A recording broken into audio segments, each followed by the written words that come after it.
अगर आपको ये कन्फ्यूजन है कि वन कंप्लीट ग्लूकोज मॉलिक्यूल के ऑक्सीडेशन से टोटल एटीपीज प्रोडक्शन कितनी होती है एंड ये हर जगह डिफरेंट क्यों लिखी होती है 30, 32, 38 एंड 36 की वैल्यूज़ क्यों आपको नज़र आती हैं और इनमें से कौन सी सबसे ज़्यादा रिलायबल है और ये कैलकुलेशंस होती कैसे हैं, तो ये वीडियो आपके लिए है। अस्सलाम वालेकुम, आई होप कि आप सब ठीक ठाक होंगे। आज की वीडियो में हम डिस्कस करेंगे कि हमारे पास जो एटीपी प्रोडक्शन है वो डिफरेंट क्यों आती है वन कंप्लीट ग्लूकोज के मॉलिक्यूल के ऑक्सीडेशन से। ये कोई एक क्यों नहीं आती और ये किस किस्म की कैलकुलेशन से आती है।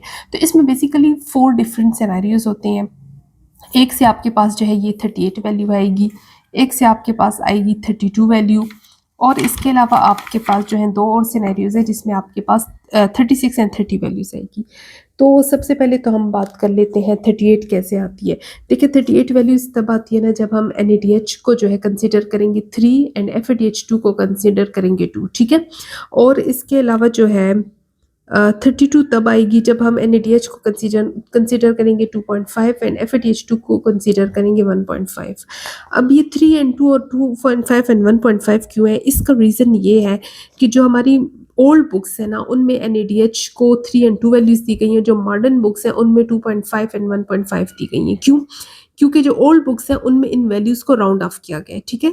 जबकि मॉडर्न साइंटिस्ट का कहना है कि इनको हम राउंड ऑफ नहीं कर सकते, इनको जो है एग्जैक्ट वैल्यूज इसी तरह पॉइंट्स में ही लिखनी चाहिए ताकि हमारे पास एंड में जो कैलकुलेशन है वो एक्चुअल कैलकुलेशन है। जबकि जो ओल्ड साइंटिस्ट है वो कहते थे नहीं, इसको हम जो है ये कैसे हो सकता है कि 2.5 है टीपी है, लाइक 2 है तो या 3 है, 1 है या 2 है, ऐसा होना चाहिए। तो इस वजह से जो है 2 डिफरेंट टाइप्स में हम कैलकुलेशन कर सकते हैं, डिफरेंट वैल्यूज आती हैं। बट ऑब्वियसली हम जो है मॉडर्न वैल्यूज को ज़्यादा कंसिडर करेंगे, तो हमारे पास जो ज़्यादा एक्यूरेट वैल्यू है वो है 32। अब ये आती कैसे है?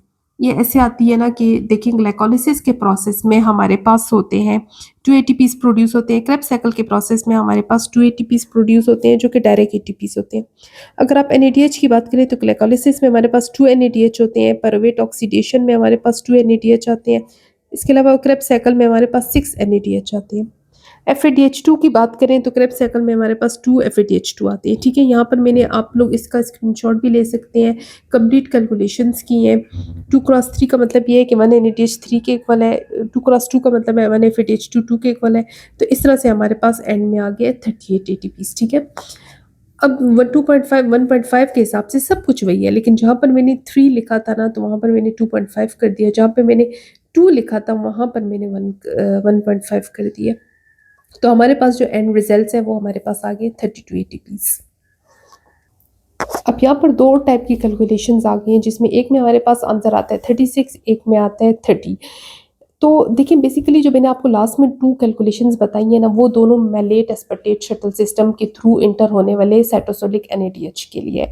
थोड़ा सा मैं आपको ओवरव्यू दे देती हूँ। अगर आप लोग डिटेल से मेरी वीडियोस देखना चाहें तो malate aspartate shuttle system and glycerol phosphate shuttle system दोनों पर मैं अच्छे से वीडियो बना चुकी हूँ, ठीक है। जिनको चाहिए फुल एक्सप्लेनेशन वाली, लेकिन यहाँ पर मैं आपको जस्ट ये बता दूंगी ना कि जो ग्लाइकोलिसिस में NADH प्रोड्यूस होते हैं ना वो होते हैं साइटोप्लाज्म में, और इलेक्ट्रॉन ट्रांसपोर्ट चेन का प्रोसेस होता है माइटोकॉन्ड्रिया के अंदर।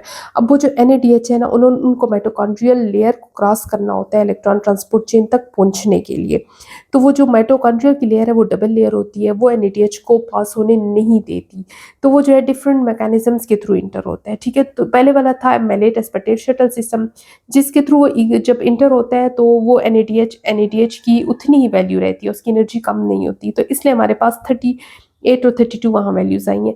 लेकिन यहाँ पर जो दूसरा सिस्टम है ग्लिसरॉल फॉस्फेट शटल सिस्टम, अगर वो NADH जो ग्लाइकोलिसिस का है उस सिस्टम के थ्रू इंटर हो तो उसकी एनर्जी कम हो जाती है। कम ऐसे हो जाती है ना कि वो NADH जो है वो FADH2 के इक्वल हो जाता है, ठीक है। याद रहे सिर्फ ग्लाइकोलिसिस वाला, क्रेब्स साइकिल और पायरुवेट ऑक्सीडेशन की हम बात नहीं करें, वो ऑलरेडी माइटोकॉन्ड्रिया में ही है।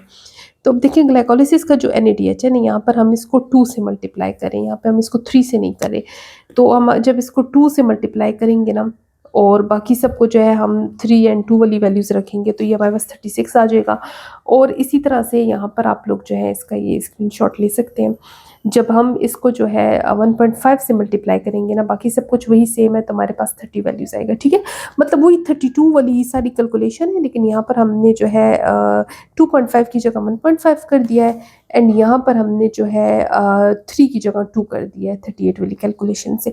तो हमारे पास ये सिस्टम चेंज हो गया, इसमें एनर्जी थोड़ी सी हमारे पास कम हो जाती है, यही वजह है कि हमारे पास 4 डिफरेंट वैल्यूज़ आती हैं। तो वैसे तो ये 4 डिफरेंट वैल्यूज़ ही जो है वो ठीक है, क्योंकि डिफरेंट वेज में ये आती हैं।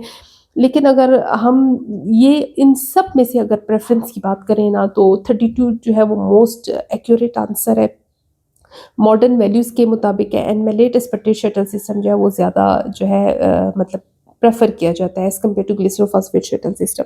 तो 32 जो है वो मोस्ट एक्यूरेट है अमंग ऑल दीज, बट ये सब ठीक है, और इनकी जो कैलकुलेशन के पीछे जो लॉजिक था वो मैं आपको बता चुकी हूँ।